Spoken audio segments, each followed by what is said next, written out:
One of the keys is remember where you came from, keep that shit in the front of your mind, and when shit goes bad and it goes sideways, a lot of shit does, you're getting booed out of the fucking building, or you're coming through this injury, or people are writing you off, oh, you guys ain't gonna fucking make it, any of that shit.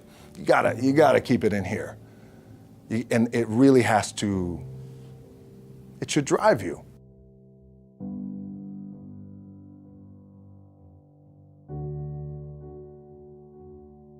This idea and this notion that you could be anything you want, and you can accomplish anything you want, right? We hear that. You've heard that from the time you were little boys. You hear that now. You're already incredibly accomplished. You can win an NBA championship, MVP of the league. You could become president. You could become governor. You could be in entertainment. You could do Charles, and you could do Shaq. You could do that. You could do whatever you want to do. You guys know that. The thing that has worked for me is to remember the hard times. So, and I'm sure you guys all have your processes, and again, I'm gonna tell you what's worked for me.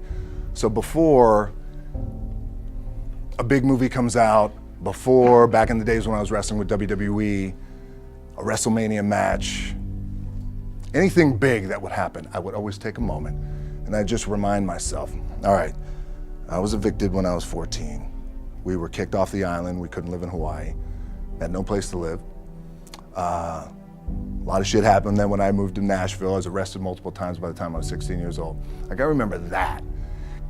If I were playing on this team, which my skills are, what's that term? Oh, the shits. So I never play. But before I lace up, before I get on the court, before I play in these big games, before I go to the Staples Center, where history is there, those are historic walls there at the Staples Center. I would remember that, and it allows me then to be present in the moment and understand, holy shit, the stuff I have around me right now, this is the shit that I dreamed of when I was a kid. I am here. I played for University of Miami, played for great teams. Warren Sapp, Ray Lewis, they were my teammates. They were balling. Warren Sapp was playing tight end that time. I was starting defensive tackle. Yeah. They moved him over to D-line. And he looked at me, he's like, yo, dude, I'm gonna take your spot. I said, you ain't taking my fucking spot. He said, I'm gonna take your spot. I said, no, you ain't. We battled, and he took my spot. Now, you can imagine how that fucked with me, because there goes my opportunity. He went in, switched to defensive tackle, lit the world on fire. Well, what that did, it crushed me, it crushed my dreams. I had a piss poor senior year, zero production, no NFL, no combine invite, nothing. Finally went to the CFL, Calgary Stampeders, making $250 a week Canadian. Now, I had to send that shit home to my wife at that time. Had no money. So I remember that. When I got cut from Canada, I had $7 in my pocket. And I always tell that story. So now my production company is $7, advertising agency is $7, everything is $7. So I always remember that. What helps me is to keep the hard times in the front of my mind, because it allows me to go into these big moments that I've worked my ass off, and you guys have worked your ass off. It allows me to go into these big moments with a different perspective. What it also does for me, and again, this is what works for me. Like, I keep my back, excuse my language, my back is up against this motherfucker every day. It's against this fucking wall. Excuse my language, ladies in the room. But it's up against this motherfucker because it's what I believe in. And when my back is against this motherfucker, then there's nowhere to go. But that way. That's it. So I feel like this could be something, an ideology and mindset that could help you, if you look at it that way. Because you made it already. We made it. We're successful boys, and we're lucky boys to be where we're at. Oh, you guys made it. Everybody's rich in the room. Nobody's gonna get evicted anymore. Anything you got, there's no more money problems, right? You got a lot of hands out now. Hey, can I get a little bit? Can I get a little bit? Right, that happens. But when you make it, for me, I need this. I need this. So every day, my back is up against this motherfucker, and this is how I operate. Now, doesn't mean you don't smile, Doesn't mean you don't laugh and joke, right? You're happy, I'm a happy guy. But when it comes to business and when it comes to executing, it's up against this. And I gotta go that way. And I don't give a fuck who is in front of me. They're not gonna stop me. I feel like for me, it feels seamless because you prepared for so long, but it's just like you guys prepping for a game. That's the fun part. That's where it's like, fuck, it's fun, man. People are paying their hard-earned dollars to come see you. They're cheering, they're going bananas, they're booing the shit out of you or on the road. That's fun. That's what you live for. I mean, that's the juice right there. The prep is where the character's made. And I just don't mean the character I play, I mean the character in here. So for me, the prep is getting with the director, getting with the producers, getting with the writers, so in essence, it's like getting with all your coaches and your different position coaches and all the meetings that you have to have, right? So that's the work you put in. The key for me was, where does it start? What's the anchor? What's the anchor? So I could have all these ambitions and you guys have all these ambitions, which is great. It's important. I'll play this role, you'll play that role. I'll execute this thing and it'll come out this summer. You guys will execute this thing during the summer, right? When it's time to really put in a lot more work. But the key with me is just always finding what the anchor is. And the fucking anchor is getting up at 4 o'clock in the morning every day before anybody else and grounding my thought process is in the no one will outwork me. No one. I love and I respect you guys. You motherfuckers won't outwork me. All starts with this. 2 hands, putting it to work. The anchor for me has always been the work in terms of the weight room training. So when I first started wrestling, I was 6 years old, rolling on the mats with my dad. My old man, a lot of you guys will know this. Yeah, Rocky Johnson.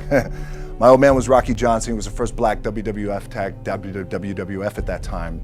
First black WWE tag team champions with Tony Atlas back in 1983. My uncles were wild Samoans. I come from a long line of pro wrestlers. But before the wrestling part happened, I was just in the gym putting in the work. At 6 years old, rolling around on the mats. And finally when I could touch weights at 13, that's what I was doing. But the weight part for me and the gym part has always been, has to be the anchor. Look, at the end of the day, like again, it's the kind of stuff that I talked about at top is I have to hold on to my dad in his pickup truck came down 4 o'clock in the morning, picked me up in Miami from Tampa. We lived in a little shitty apartment in Tampa. He drove down in his little pickup truck to Miami to get me when I was cut from the CFL. I was driving up I-75. I don't know if you guys are from Florida, any of you guys, if you know, I-75 is like, especially down in Florida, Alligator Alley. I'll never forget it. It's 4 o'clock in the morning. And I thought, well, fuck. I leave home like you guys left home. I'm ready to tackle the world, to get after it, achieve my dreams and goals. Fucking crushed by 22, 23 years old. Now I gotta move back in with my mom and dad. I played on great teams though. Wait a second, this is not supposed to be my future. I'm supposed to be in the NFL right now. I'm supposed to be making a lot of coin and buying my parents shit, buying me shit, taking care of my wife, but it never happened. So I pulled out my wallet, I thought, well, let me see how much money I have. I opened it up, I had a 5, a 1, and change. I'm not fucking around, and well, at least I rounded up to $7. But I thought, God, ain't this a bitch? I got $7 in my pocket. Where the fuck do I go now? What do? I can't go back to CFL, because you know, the point comes where you hear that voice, big run's over. Like, you're done, right? So I heard that voice. So as Coach was saying, man, I hold on to that shit. I'm telling you, my back is up against this motherfucker. We laugh, we joke, we have a good time.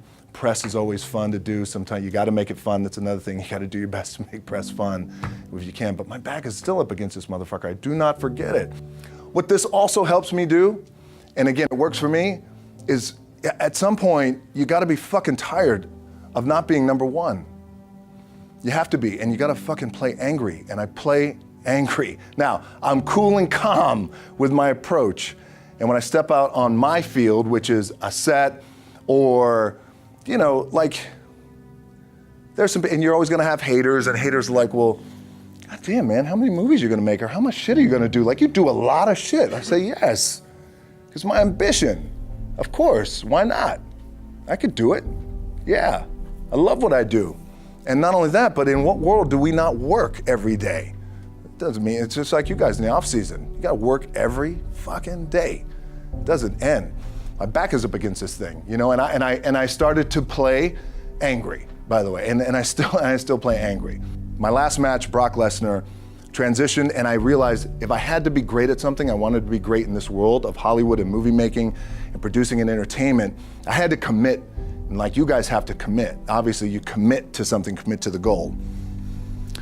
So I quietly retired. 2 years later, I thought, what the fuck did I do with my career? Because my movies were not doing well. I was written off. I was like, it was around 2006, 2007. I was like, God damn. I left, I pulled a Jim Brown. I left when I was on top, like #1 in the wrestling business, and I left. It was a ballsy, gutsy, some call it stupid move, but I had to commit and I had to follow what was in my gut. And at that time, I'll share this with you guys, and Will Smith is my boy, and I sat down at that time with the agency I was with, and they said, what do you want to accomplish?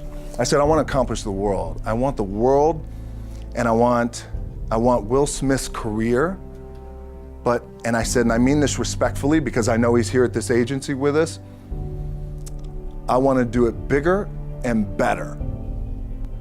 And they looked at me like I had 3 fucking heads, and they were like, okay.